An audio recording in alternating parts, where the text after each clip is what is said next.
Hello everyone and welcome to the final of Grand Prix Malmo 2012 with MagicTheGathering.com and GG's Live. Rashad Miller, Nate Price, Rich Hagan in the booth for you. We've got Dave Barrett from Seal Films. We've also got Frank Carston, Tim Willoughby, Toby Henker on the text. That's the team bringing you the scores on the doors as we get ready for the best of three finals between Oscar Almgren and Matteo Versari. There is Oscar Almgren. He's got himself to the final. There you see Matteo Versari, the Italian who bested Samuele Estrati in the quarterfinals. Oscar Almgren just come out of a tough semi-final against Soren Larsen of Denmark, and now we're into the final. Oscar Almgren, black-red aggro, Matteo Versari, blue-green mid-range with a little red splash. Nate, who do you like and why? I have no idea. I've been wrong every single time that I thought that I was right. So going into this, I certainly... Oscar Almgren's deck seems better on paper, but I've heard some incredible stories about how Matteo Versari has won his matches previously, which I'm definitely going to have to check up on the text to see how that happened. Yes. It all revolves around his infinite reflections and the infinite ways he's used them to kill his opponents. Right. I don't know, like it seems to me like Versari's deck, as powerful as it is, still quirky and a little clunky by comparison to Almgren's like seemingly more streamlined deck. But obviously, as I say this, Versari's on 4 lands, including each of 2 of his colors, and Almgren has yet to find a mountain. So yeah, so Almgren is going to lay a 3rd swamp, which may well turn various things on. He may have a Searchlight Geist that he can play at that point. Let's see if that's is what comes out. There's a Soul Cage Fiend I notice in hand. And it looks like we are going to see a Searchlight Geist. The Elgord Shieldmate will quite happily run past that, one presumes. Yeah. 3 mana now. And out comes the 3/1 Latch Seeker. I was going to mention this little combo right here. There's nothing quite like creating a 3-powered invisible stalker effectively by combining the unblockable with the shroud, the shield that gives it.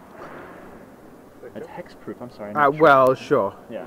But you've been historical all through the top 8, so That's true. We'll sort of let you off. Might as well continue. Oscar, you need red. You need red soon. You need to do things. Yeah. Or you're going to be dead quite soon. So thank you. As you know, let's make the game fair. There's a mountain. So Oscar has things to do. Not in any rush to lay the mountain, mind you. Yeah. But he wouldn't have drawn it if it weren't for you. Richard Hagan, the advisor to the pros. Bringer of mountains. Yes, bringer of mountains. I like that even better. In goes the Searchlight Geist. The rebirth of Rui Oliveira. There goes the mountain. 4 mana now. There's a Driver of the Dead. He's already lost 1 Driver of the Dead to not being able to play. Soul Cage Fiend. That is an interesting play, considering he is facing down 3 power to block. I mean, I suppose it trades with the shield bait, which is going to keep that home, but... Sure, and also, I mean, he potentially can go on offense. Yeah.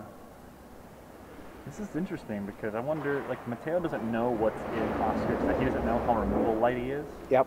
Spell light he is. And so, I don't know if, I'm wondering how firmly Matteo's going to cling to that shield mate of his. I mean, if you're facing red-black, you have to assume Deathwind. You have to assume something like a Ghoulflesh. Yep. You've certainly got to expect a Thunderous Wrath and a Pillar of Flame. Yeah. I mean, beyond that, maybe a Thunderbolt. But you would think 4 to 5 pieces of actual reach out and touch my guys. Yeah. Spells, even in a light removal environment. Especially considering the fact, like, I sat behind Matteo and watched him draft, and he saw Barter in Blood and multiple copies of the Bone Splinters just cruise on past him around. I mean, I know he played against 1 black-red deck already in Samuele Estrati's deck, but he has to assume that some of those removal spells that he saw passed around would end up in Oscar's deck. But Clearly undaunted by the fact that there's now a 3-powered creature on the other side of the table, he sent in with his Sheepmate and his unblockable Hexproof Latch Seeker and knocked Almgren down to 13, who declined to block, which, again, Mateo is green, and you have to fear the pump spell, but putting out a creature that just hits both players for 3 when it dies, and not tossing it into combat, just seems like a time bomb waiting to happen. Yeah. So it's very much advantage Versari at the moment. So Cage Fiend goes in. Versari looking at 4 cards in hand, one of which is red, which he therefore cannot cast right now. Alchemist's Apprentice hiding under the sun there? Yeah, I'm pretty sure it is. So that can get in the way, sack, draw a card. Oh, although he's holding a Thunderous Wrath in his hands, so it's possible he wants to keep that around for an opportunity to, after he draws his mountain, and get his opponent on his turn with the Miracle. Okay, yeah. Not gonna get cool, but I think at this point, getting the win is better than being cool.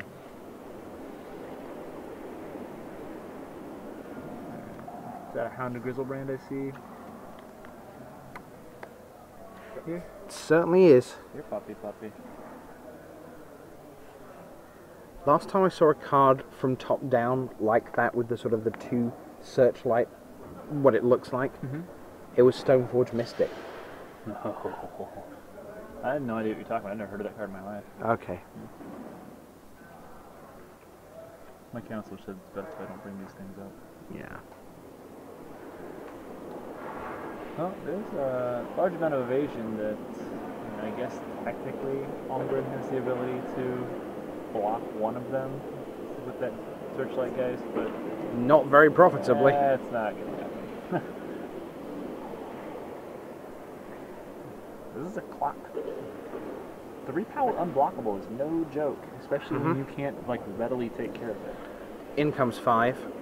Oscar will say sure, one presumes. But at 8, he's 3 turns away from the end of the line. Versari looking pretty healthy on 18. There's Mountain. So 6 mana.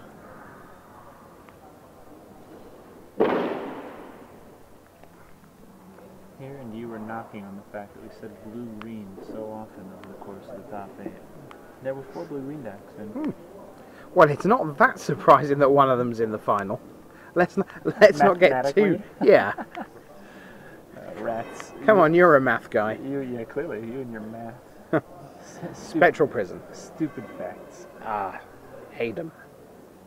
Spectral Prism significantly better than its M12 counterpart Ice Age, considering it requires a spell to target the creature rather than a activated ability. Or any ability, I suppose. Well, Oscar's found himself a 3rd mountain in a row, which isn't terrible. The thing is, sure, he can, with 6 mana, he's probably got enough for 2 things. Looks like, for example, Bloodflow Connoisseur, Kessig Malcontents. I believe that's a possible turn here. I mean, Hound of Grizzlebrand has double strike, so the life totals are going to go down somewhat. Having a way to remove it on your own is pretty solid too. So, about that. Through the damage comes.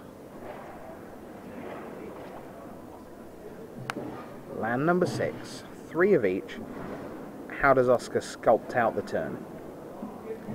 Well, it looks like he's going to go for the Cruin Striker. That's part 1. Driver of the Dead to finish this turn out? No. Interesting. I just think you want to do that because on the next turn you know you get 6 mana, you can play the 2/3 drops in your hand. Then Plum Sawways.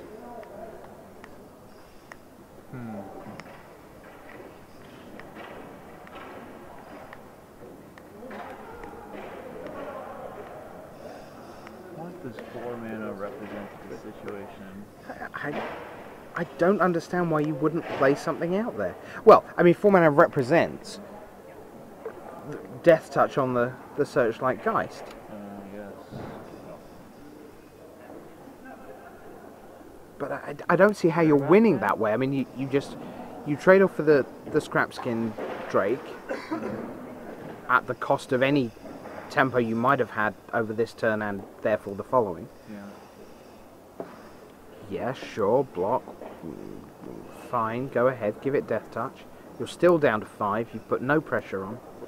It's not bad though, I mean, he goes from being on a 1-turn clock to being on a 2-turn clock. Which... But you dump 2 things onto the table, you take it. I don't know. I think part of it is he might be setting up for something. Well, we'll see, because we're close to money time. Yeah. Alright.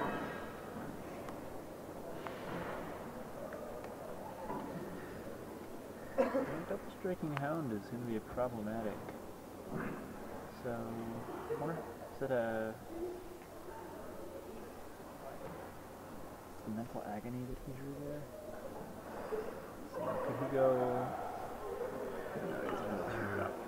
See, if you'd made the Blood Flow Connoisseur, could you not have sacrificed the hound, put a counter on the Blood Flow, bring it back? The double strike would then be functionally bigger again this turn. Yeah, well, I mean, he got the opportunity to do that this turn. Like, I would have thought that he was going to do that instead of playing the striker, but you know, it looks like he wanted to play the striker and get it into play for that extra point of damage from Malcontents. Yeah, so here is Malcontents. And now, I mean, he has the Striker's a bit bigger. after the fact. Yeah.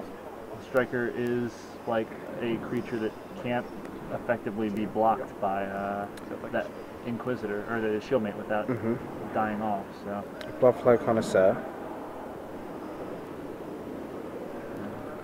now the 2/2 double striking Dougie and the 3/1 trampling. +1/+0, right? 3/1 trampling. Yes, yes. Human.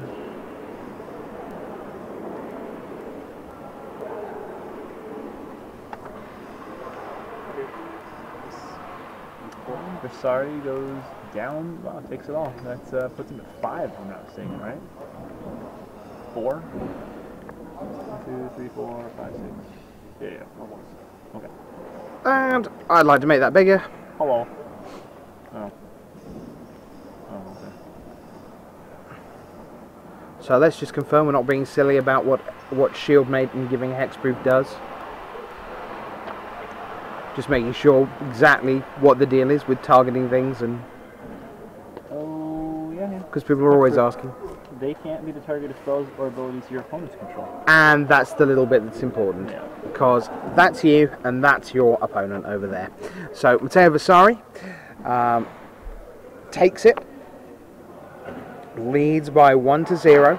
He began this top 8 by defeating Pro Tour champion in Modern from Philadelphia 2011. That's Samuele Strati, who will be at the Players' Championship.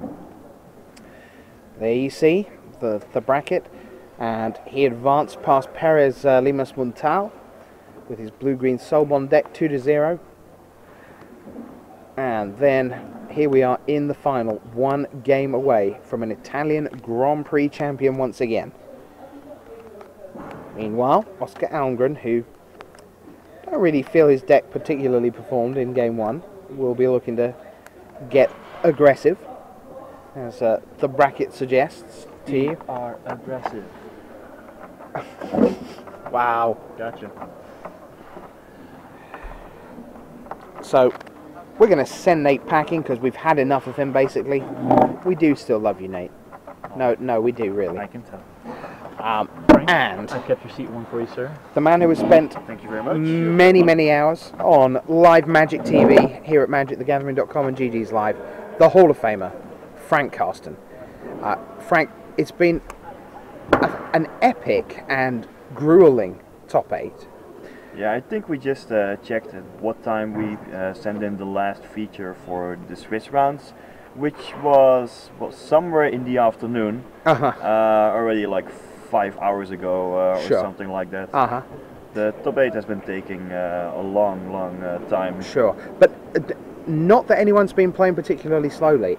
They've just been the function of the decks, some tricky combat math, and a couple of decks, particularly in the quarterfinals, that just didn't know when to lie down and die. That was fantastic. Genuinely, if you have plenty of time and you're thinking, okay, I'm watching the finals back on a YouTube clip or whatever, do go back to the quarterfinal between Jasper Grimmer and Soren Larsen. Kick back, get yourself a nice comfy chair, settle in. It's genuinely some terrific Magic across 3 games. Really did enjoy it. I've ruined it for them. I told them it was 3 games now. Anyway. No, but they were really excellent games. Gruelingly long, with like Soul of the Harvest coming down, drawing almost an entire deck. Was just amazing Magic. But that deck did not end up in the finals. Whichever one of them won. I think people are going to know by the time they see it if they haven't already. But it is well worth a watch, a really terrific game. So here we go with game 2 of the final. Almgren on the play, looking to be aggressive. Versari will have the first play, however, and it is Ulvenwald Tracker. Yeah, just a 1-1, but if Oscar does not find an answer to it anytime soon, and assuming that Matteo does have some other creature to go with it, the Ulvenwald Tracker is just going to dominate this game, allowing Matteo to basically shoot down any creature that Oscar might play. I wonder whether we've just seen the Grand Prix 1 on turn 1. It could actually be possible, yeah, as long as Matteo does have some creatures to go with it. And looking at Oscar's hand, do we spot any removal spell in it somewhere? No, that's because Oscar doesn't have any spells. Pretty much, almost literally none. Soul Cage Fiend comes down. Yeah, the best Oscar can do is to just play a bunch of creatures and hope that Matteo doesn't have like a 4-4 or something. So far, it's working. Yep. Alchemist's Apprentice arrives on set.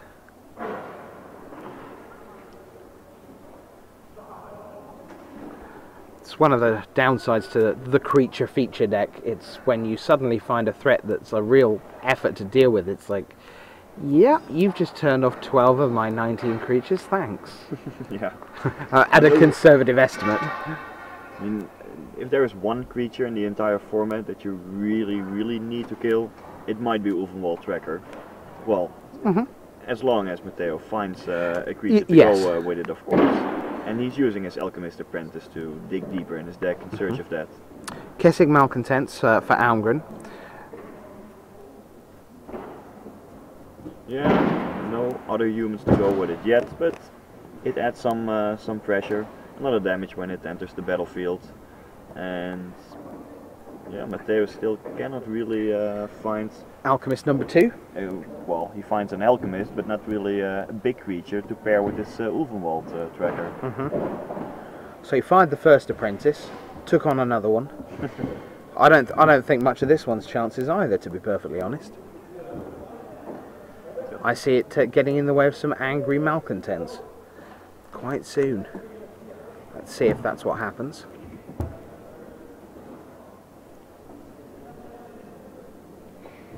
Yep, that's the attack. Now Matteo could just block the Kessig Malcontents, but he could also just block the Soul Cage Fiend and then use the Ulvenwald Tracker to, well, basically trade off the 3-1 against the 1-1 after all. But now, with Soul Cage Fiend blocked. Yeah, preventing some damage. That's so naughty, really. Watching the track, it's all very well. And that's the least of what Ulvenwald Tracker can do. Sure. I mean, it's all very well when you know theoretically the way a card can work, but when the first time you actually sort of see it do things like that, and as you say, we're still in the early game, it was doing it with a 1-1.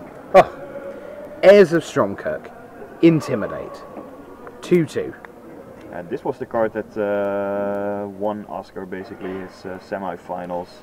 The Intimidate class can be, well, game-winning all by itself when playing against, say, a deck without any red cards. Now, Mad Prophet. Okay, that's a red card. Sure. It's 2-2. And currently no extra land for Versari, so no way to activate the tracker this turn. If Oscar has a little window here, because if he can get rid of the profit, he can potentially get in, get the heirs up to 3. Does he possibly have a way to get rid of a mad profit? Because that seems to be the answer here for him.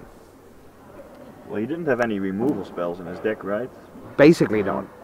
Very, very little. His spells are extremely limited. He's going to... there's going to be a block there. Yeah, Matteo needs to trade off the mad profit against the... discard a mountain draw. Yep. Against the intimidated creature before it gets out of hand quickly. Yeah, but that's miserable news for Oscar, because there was a possible route there, if he could somehow get it through once, that he might be able to sort of race his way. Now that's not bad. Hound of Grizzlebrand, of course, giving you the fact with its Undying, the first time the fight happens, it'll come back. Matteo still finds himself at 16 life. And doesn't have a 5th mana still. No. And going to use up his green for Scrapskin Drake. Yeah, the fact that he plays that creature signals that he doesn't really have any better place in his hand, because it's a creature that cannot even block any of Oscar's creatures. It's better than nothing, of course, but... Not by a lot in this situation. Not currently, but Oscar doing what the black-red aggro deck wants to do, be aggressive. Turn everything you've got sideways as often as your opponent will allow you to. I think we're going to see an action replay, the second Heirs of Stromkirk. Yeah, I'm starting to doubt whether this game will come down to the Ulvenwald tracker, because Matteo does not... Okay, well, he finds a 5th land finally now. Will he be able to do something good with it? Yeah, he's got 3 mana functionally available. Ah, okay, so Spectral Prison for the Hound. He has the ability to kill off the heirs by fighting with the Scrapskin Drake. Yep. The fact that the Drake will live is kind of incidental at the moment. The key point is that your guy dies, the Heirs of Stromkirk will hit the graveyard. True, it might matter that the Drake lives to, say, Sure. fight off the Soul Cage Fiend later on. It can't, because it only block flies. No, but it can fight courtesy of Ulvenwald. In that case, sure. Yes. Actually fight, rather than get involved in combat. So there we go, no mucking around. While you're tapped out, let's just get this thing done. No chance to pump, no chance to do anything. Make it dead. So Soul Cage Fiend faces an untapped board. A tapped board, rather. It's going to be able to put Matteo down to 6 life. 3 functionally, if you factor in that the Soul Cage Fiend is going to die at some point during the game. I think Oscar might be racing. Here we go. Yeah. And there's Bloodflow Connoisseur, which means the Soul Cage Fiend will die at some point of Oscar's choosing. Oh. I mean, I'm all for going home, but hey, wouldn't it be great to see a game 3 after that turn on Ulvenwound Tracker? I wouldn't be surprised to get it here. Oscar is making the best of the situation that he can, just putting down threats, and Matteo might have a grip full of cards and an amazing Ulvenwald Tracker in play. He just does not have access to enough lands to be able to leverage all of those cards. And as long as Matteo keeps on stumbling basically, and Oscar keeps on asking the questions, putting creatures on the board, yeah, he might actually be able to take down this game.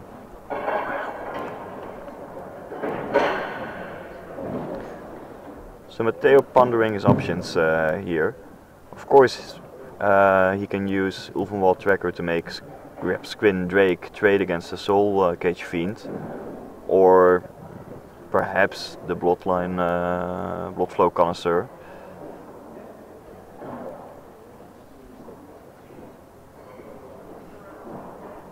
Tapping 1 red mana. What's he up to?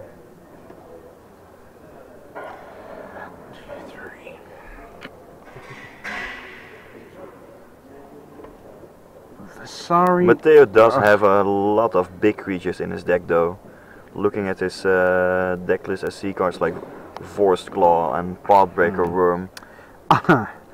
Okay. Mistraven. Mistraven to send the Soul Cage Fiend away. So, do you want to have it back and replay it, or do you want to sacrifice it to Bloodflow Connoisseur now? Interesting. Wouldn't that... I'm guessing, given that Oscar still has a lot of cards in his hand, he pulls the trigger now? That he's going to play over the course of the next couple of turns. Yeah. He might very well pull the trigger now, trying to make his Bloodflow Connoisseur as big as possible and able to, well, attack past Matteo's team. I'm actually wondering a bit why Matteo decided to target Soul Cage Fiend and not Bloodflow Connoisseur. That might have seemed like a better play to me, because he can just block the Soul Cage Fiend with his Mistraven if need be, but the Bloodflow Connoisseur is going to grow pretty large relatively quickly. So he can do, yes. Matteo won't be able to block it with his Mistraven and live probably. We've also got up at the top of the screen that Spectral Prison is now looking a little less fabulous. Yeah, that creature can just be eaten by the Bloodflow Connoisseur.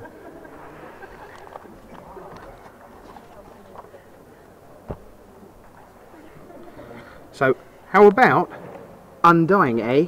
Let's do that. Hiding under Spectral Prison. Hound of Grizzlebrand. Not only a counter on Bloodflow Connoisseur, but back we come. Big and tasty. We're going to have a third game, Frank. You know that, don't you? You also know that there's only the cleaners and us left in the room. We're in a gigantic sports stadium, and I'm not kidding, it's us and the cleaners, and you at home, and we're glad to have you with us. Boy, we'd feel silly if no one was watching. So, Guise of Fire, is that? Yeah, Matteo is probably hoping that Oscar does not have another creature, since then he will be able to block the Bloodflow Connoisseur with Mistraven and Trades. 4 mana Undead that's not going to Executioner, work.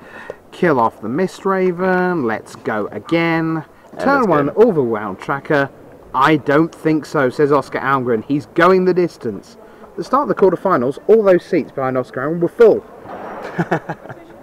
Not quite, but at least there were more people in the room still. Yeah, we see Ciro Bonaventura in the background, just walking away for a quick breather before the deciding game, supporting his countryman from Italy, Matteo Versari. You'll be able to read the play-by-play on this from Tim Willoughby. And for those of you wanting to hear his dulcet tones, he's been a little bit poorly today, not had much of a voice at all. And as you can probably tell, having a voice kind of important on these occasions, because we only had the, where are we? Just coming up to the 12 hours of live coverage so far, although we had the drafts in between. So it's been a long day, and it's all going to come down to, well, the very last game of this tournament. Okay. How do you, as a player, because you've played in a lot of high pressure matches, you're not someone I think of as particularly suffering from pressure at any point, but nonetheless, how do you center yourself for a game like this when so much pure information has gone in and out of your brain since yesterday morning, when this is round 19 functionally, around 18 of a tournament, and it's 1-1? Basically trying not to think too much about the consequences of what this match is going to be. Yeah, it's a match with a GP title on the line, but you're probably already really tired from 2 days of play. If you start focusing on all kinds of things that are, well, tangent to the game at hand, you start to lose your concentration. So just getting completely in the zone, thinking about this match and this match only, not about who's around you, who's watching you, what's going on, just trying to find the right place and concentrating on that. Well, Matteo Versari will have thought he had a Grand Prix winning play on turn 1 of game 2. It was Ulvenwald Tracker. Oscar had almost no way to interact with it. Wasn't good enough though, because Matteo could not find any of his big creatures quickly enough to be able to take advantage of the Ulvenwald Tracker. And over the shoulder there, there's Oscar Almgren, but on our previous shot, you see over all the Italians. They are all there, all in the shot, including Samuele Strati. And Matteo just seems completely unperturbed. And so does Oscar. They're both in their first top 8s.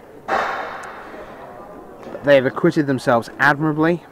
They are both qualified now for Pro Tour return to Ravnica, which will be in Seattle, and Oscar is going to Mulligan. Yeah, I think he had a hand with no lands at all. Yeah, that's just an instant mulligan. Yes. Yeah, you'd rather even have like a 7 spell opening hand in that spot, rather than some questionable like a 1 or 2 lander. Yeah, you can't get that wrong, can you? Yeah, exactly, and you don't have to exert any additional mental energy to think about that. You can save it for the difficult decisions that are going to happen in the game. I must say, one of the things that came out of this weekend for me, and spending so much time with you here in the booth, is the number of times, and you didn't precisely word it this way, but you talked a lot about working out why your opponents were doing what your opponents were doing. A lot of people spend their time thinking, what is he doing? But you spend a lot of time thinking about why is he doing what's he doing. You talk about, oh, that was a suspicious play. He will know that something's coming. He can see this is being set up for something. Here comes this. He will know about this that could be on the way. You are very acutely aware of what the opponent's doing. And that's something I've learnt this weekend from listening to you and watching you watch people play Magic. That's been, in some senses, a revelation. Just how much you are thinking about why they're doing what they're doing. It's true. Well, it becomes kind of a second nature after a while, but only if you're good. And have played many games of Magic and know how a typical game of Magic happens. But basically, I always try to figure out what my opponent has in his hand, because that knowledge can help me to make the right plays. Yeah. And just from little things like Matteo kept his hand and makes a 2-drop. Well, okay, that doesn't really tell me too much, to be honest yet. Could still be anything in Matteo's hand. But for example, if Matteo would keep his hand and then not make a play on any of the first couple of turns, I would start thinking, yeah, he must, what's the reason he kept his hand? He must have something, maybe Guy Snatch or something like that. And that kind of mentality can definitely help you to figure out what's going on in the game. What's going on here is that Guise of Fire has taken out the Cruin. And that means Wandering Wolf can get in unmolested and will be joined by Alchemist's Apprentice here in the final game of Grand Prix Malmo 2012. Oscar is probably not happy at this point, as he doesn't seem to have a third land.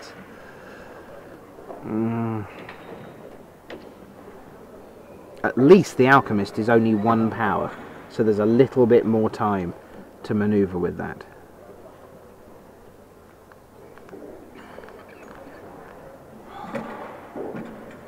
I think he has Scolding Devil and Lightning Mauler in play.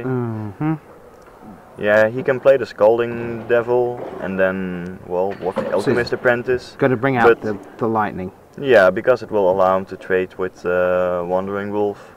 Yep. At least I'm guessing he is hoping to, well, he might also be just hoping to draw a swamp and then not block with Lightning Mauler. Even though he is a bit on the ropes, with no lands in sight and his opponent attacking him. Yep. But Oscar must have decided that the best way to win this game is to just hope that you draw a swamp now. And given that you are going to draw a swamp, then keep the Lightning Mauler in place, so you can use its Soul Bond. Yeah. So he takes 3 and goes to 15. Oh, is it all going to just fritter away for the sake of a land? Wandering Wolf and Alchemist's Apprentice. Small crumb of comfort. No turn 4 play from Matteo Versari.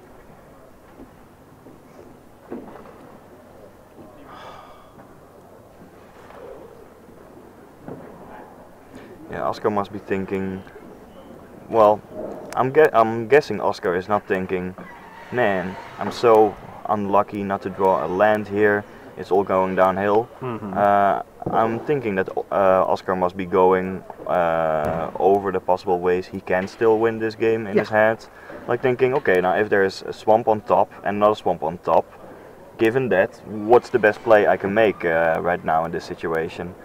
And he decides just to play the Scalding Devil and keep the Lightning Mauler back on the defense. Now, he's been presented with the option to block, and there is a block, but we're going to see Joint Assault. Yep. So, yes, because it's up to 2. It's, you know, as it were, it's like it can just be, it's only one thing. So the Lightning Mauler is gone, the Wandering Wolf is still there. Please draw a swamp. And there it is. That's better. Let's play some Magic, boys and girls. That's what we want for all the people who've been watching with us over the last 12 hours. A match worthy of the final game of GP Malmo.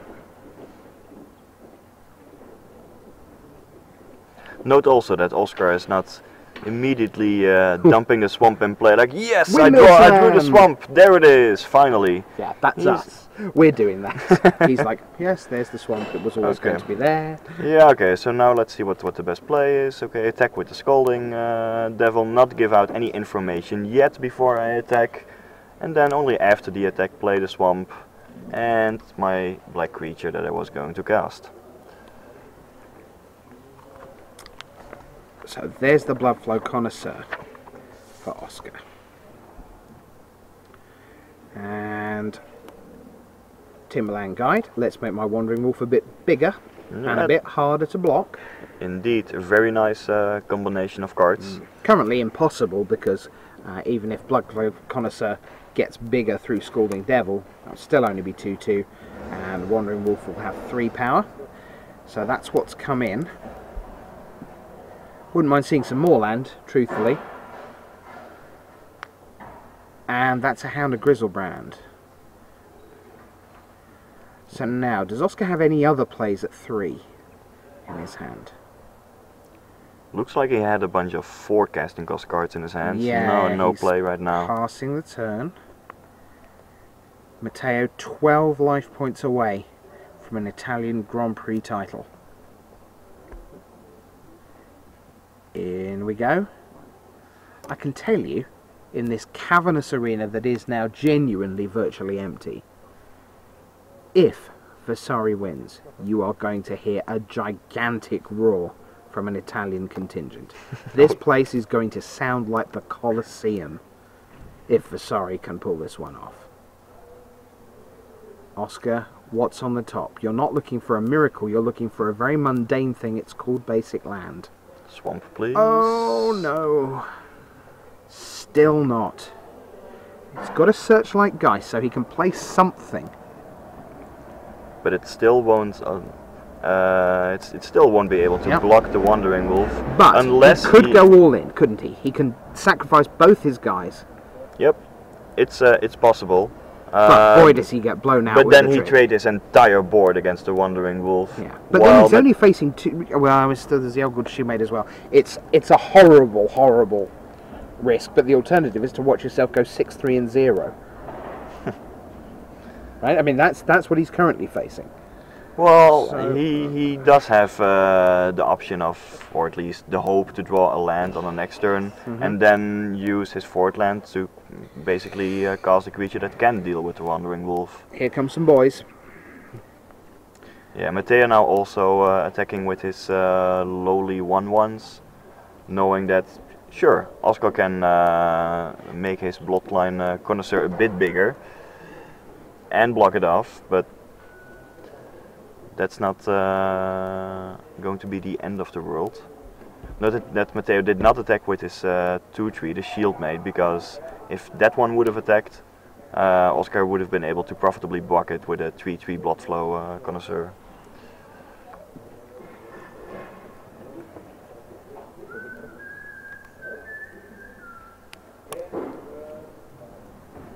So Wandering Wolf still dealing 3 damage to Oscar, putting him down to 6 life. And Pathbreaker Worm. Pathbreaker Worm. Oh, Trample. And Hexproof, so not that Oscar has removal in his deck, but... Any second now, Matteo Versari is going to be your Grand Prix Malmo champion for 2012. It's another creature. Almgren has battled nobly throughout this top 8, but he is done. Matteo Versari sits patiently waiting. Past the turn from Oscar, he's going to make Versari turn them sideways for one last tournament winning time. Matteo Versari, this is your moment. Out comes Mad Prophet. It has haste. I am going to turn this sideways, this sideways, this sideways, this sideways, and this gigantic trampler. And there's the hand, there's the war, Italy goes wild, and Matteo Versari is the first Grand Prix champion of the 2012-2013 season, and he cannot believe it. There he goes, he puts his hand in the air, he can't believe he's done it. There you see the trophy. Congratulations to him. Outstanding magic. It took him so long just to be able to sit down in the final to play against Oscar Almgren, but in the end, blue, green, red, mid-range, there's nothing mid-range about a Pathbreaker Worm on the Trample Warpath, and by 2 games to 1, Matteo Versari is your champion of Grand Prix Malmo 2012.